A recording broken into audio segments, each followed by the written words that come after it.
Uttar Pradesh bureau report. SP Rana. खबर मैनपुरी से सपा सांसद डिम्पल यादव मैनपुरी पहुंची। भाजपा पर जमकर सदा निशान। वक्फ बोर्ड बिल संशोधन को लेकर हो रहे विरोध प्रदर्शन को लेकर बोली डिम्पल यादव, अगर आंदोलन संयम के साथ और शांतिपूर्वक हो तो मैं नहीं समझती हूं कि सरकार को ऑब्जेक्शन नहीं होना चाहिए, क्योंकि ये हमारा संवैधानिक अधिकार है इस तरह के विरोध प्रदर्शन करने का। मैं समझती हूं कि कहीं न कहीं सरकार सभी के जो मुद्दे हैं जिससे वह आहत महसूस कर रहे हैं, कोई भी पक्ष हो, सरकार का ये रहता है कि लोगों को वह दवाएं गलत FIR लिखे और उनको प्रताड़ित करें। इसी क्रम को आगे बढ़ाते हुए सरकार इस तरह के निर्णय ले रही है। 26/11 हमले कर आतंकी को दिल्ली ले जाने पर बोली डिम्पल यादव, अच्छी बात है दिल्ली लाया जा रहा है, इससे कड़ी कार्यवाही होगी, लेकिन इतने साल क्यों लग गए? आरोपी को वापस आने में लगातार ये 11 साल चल रहा है भारतीय जनता पार्टी की सरकार को, तो कहीं न कहीं यह बड़ा प्रश्न चिन्ह उठने वाली बात है।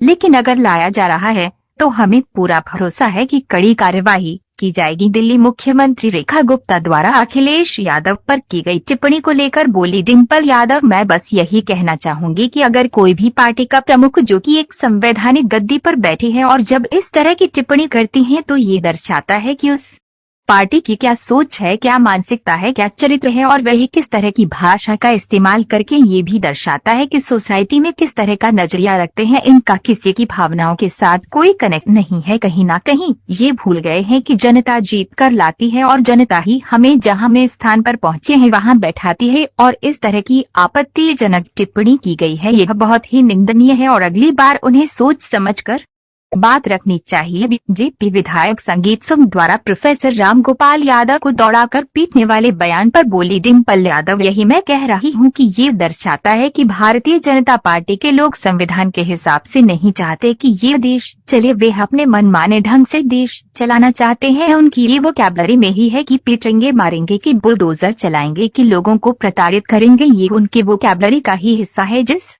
तरह की यह बातें करते हैं, जिस तरह की अपमानजनक टिप्पणियां करते हैं। वाइट डिम्पल यादव, सपा सांसद मैनपुरी। लोग विरोध कर रहे हैं, धरने दे रहे हैं, उसके बावजूद सरकार उनकी धरने को अनसुना करते हुए मुकदमे लिख रही है। वक्फ बोर्ड बिल आने के बाद पब्लिक सड़कों पे जी उनके आंदोलन को सरकार दूसरी तरफ से ले रही, मुकदमे लिख रही, उनकी आवाज की दबानी कर सकती है। ये लगातार क्योंकि आंदोलन अगर संयम के साथ और शांतिपूर्वक हो तो मैं नहीं समझती सरकार को ऑब्जेक्शन होना चाहिए, क्योंकि यह हमारा संवैधानिक अधिकार है इस तरह के विरोध प्रदर्शन करने का। और मैं समझती हूँ कि कहीं ना कहीं सरकार सभी के मुद्दे जो हैं जिससे वो आहत महसूस कर रहे हैं, कोई भी पक्ष हो, तो उनको हमेशा सरकार की हमेशा से यह रहता है कि वो इन मुद्दों को दबाएं, लोगों पे गलत FIR लिखे और उनको प्रताड़ित करें। तो इसी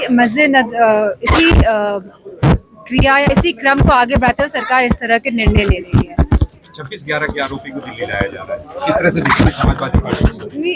अच्छी बात है, दिल्ली लाया जा रहा है और इस पे कड़ी कार्रवाई होगी, ये भी अच्छी बात है। लेकिन इतने साल क्यों लग गए 26 उनके आरोपी को वापस आने में, 26/11 के आरोपियों को वापस आने में? लगातार ये 11वां साल चल रहा है भारतीय जनता पार्टी की सरकार का, तो कहीं ना कहीं ये बड़ा ही प्रश्न चिन्ह उठने वाली बात है।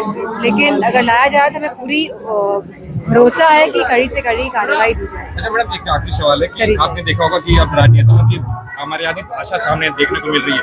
राष्ट्रीय अध्यक्ष के खिलाफ दिल्ली की मुख्यमंत्री ने अभद्र टिप्पणी करी, जिसके कारण समाजवादी पार्टी में काफी रोष है।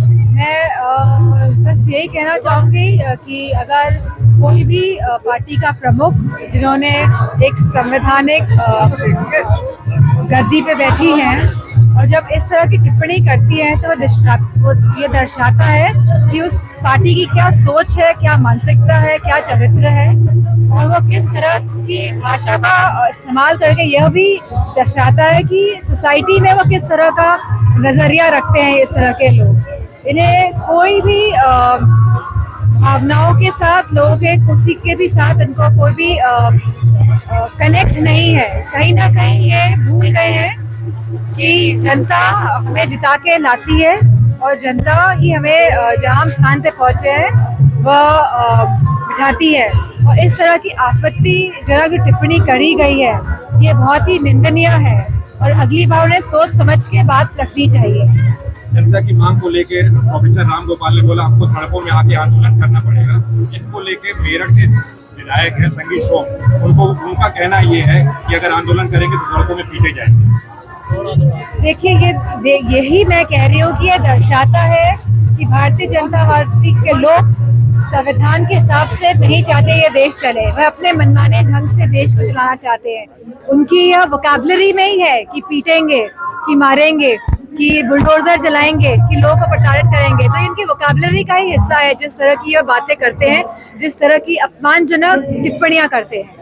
आने वाला चुनाव साफ देखने को मिल रहा है कि हिंदू मुस्लिम करने जा रही है सरकार, तो समाजवादी पार्टी का क्या तैयारी है, किस तरह से उसको डिफेंड करने की? हम सभी जानते हैं कि ये चुनाव कहीं ना कहीं जहाँ उत्तर प्रदेश की गद्दी बचने का भी चुनाव है, इसीलिए लगातार एक समाज के लोगों का प्रयोग करके ये लोग चाहते हैं कि वोट में पोलराइजेशन हो, कि जिस तरह से सुविधाओं से आज पूरा प्रदेश कहीं ना कहीं अपने आप को महसूस कर रहा है कि आज सारी सुविधाएं ठप पड़ी हैं, जहां नौकरियां नहीं हैं, जहां सभी जो राज्य की जितने भी हमारे प्रॉपर्टीज हैं या जितने भी हमारी राज्य की जो एजेंसीज हैं उनका जिस तरह से निजीकरण किया जा रहा है, चाहे वो हमारी इलेक्ट्रिसिटी का हो, अब निजीकरण की जो बात सुनने में आ रही है, तो बताइए जब आप सभी चीज़ों का निजीकरण कर देंगे तो आप सरकारी नौकरियां कहाँ से देंगे?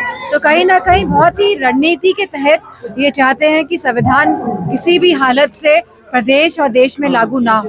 तो ये लड़ाई खाली संविधान को बचाने की, मजबूत करने की और हमारे जो अधिकार हमें मिले संविधान के माध्यम से उसको बचाने की लड़ाई है।